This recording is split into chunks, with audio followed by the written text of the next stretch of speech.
Alright guys, I'm going to give you guys my review of Star Wars Dark Forces Remastered. So I've known about Dark Forces 1 and 2. I actually got into the series with Jedi Outcast on the GameCube in 2003. And then I also played Jedi Academy on my PC later on.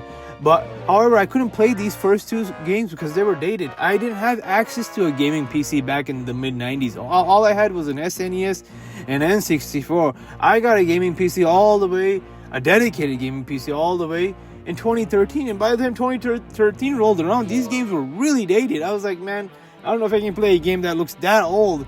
Maybe they might remaster it one day, then I might try it. And lo and behold, in the year 2024, they came out with a Dark Forces Remastered, but the problem was, it was $40. I was like, $40 for a game that's more than 30 years old? I don't know if I can do that.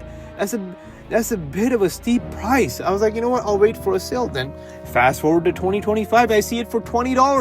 I was like, you know what? $20 is a good price. I think I can drop $20 for this game. So I buy it on Steam, I download it, and I play it because I wanted to see what the first game in Kyle Katarn's story felt like. I was really interested. I love the Legends lore. I don't care about Disney's canon bullshit lore. Legends is the true timeline to me, so I wanted to know. So I fired it up, and instantly I was hooked. I don't know what's about these classic shooters. They really pull me in, just like Turok Dinosaur Hunter. These mid-90s shooters, they have some sort of charm to them that I just can't drop them. I get addicted to them. I really enjoy them. So let me give you guys my review. I'll start out with the graphics. Yes, the graphics are a thing of its time. They're very dated looking, but they're very clean, very sharp. So that really helps out. Now, if you were to play the original, it would be a lot more pixelated. It's a lot less pixelated. It's a lot more clean. There's a lot of clarity to it. It's in HD. I played it on 1440p. So I really enjoyed it. You can see what the original vision of the game was supposed to look like. And I enjoyed the mid-90s nostalgia, even though I wasn't really active in shooters during that time. I can see why people liked it. It has a charm of itself. You have these, only the environment is 3D. Everything else is a billboard. There's a certain charm to it. I really enjoyed it. It doesn't really detract from the experience whatsoever. So I enjoyed it. It's like going through history again.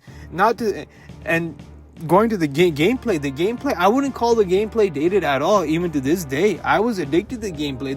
There's a charm to the gameplay. You go through a bunch of levels. They're quick levels, 10 to 15 minutes each. You blast through stormtroopers and drones and other enemies with a variety of weapons, and you solve minor puzzles. To me, that's great. I'm not looking for a very complicated game, especially after a hard day at work. I don't want to play some complicated RPG. I just want to sit down, blast through some stormtroopers, and get through a great level with pumping Star Wars music. Why not? What's there not to love? I really enjoyed that. That was pretty much the gameplay, and the game is not even that long, 8 to 9 hours. And it has a great story to it, which gives me the story. The story is about the Dark Trooper project, something that's not even covered in the current lore, and how the Empire was building him, and how Kyle went through and destroyed that project, which gives way to Jedi Knight 2. Or Dark Forces 2, which I think they need to remaster now. But lo and behold, I enjoyed the story and the music. The music is your original trilogy, classic Star Wars jams, getting pumped through the levels. I really enjoyed that, but they sounded a little bit low quality, or I don't know how to say, a little bit more bitmappy, or I don't know if that's a term. But you can tell that's because you needed a sound card back in the day to get actual good sound out of your computer. But I'm glad they kept it sounding like that. It has that historical, nostalgic, classic charm. That sound wasn't always clear. It used to come at a price. So I enjoyed that. I enjoyed that feel of it too. Overall, what do I give the game? I give the game, it's a good game, don't get me wrong, but the price was steep. $40 for this, nah.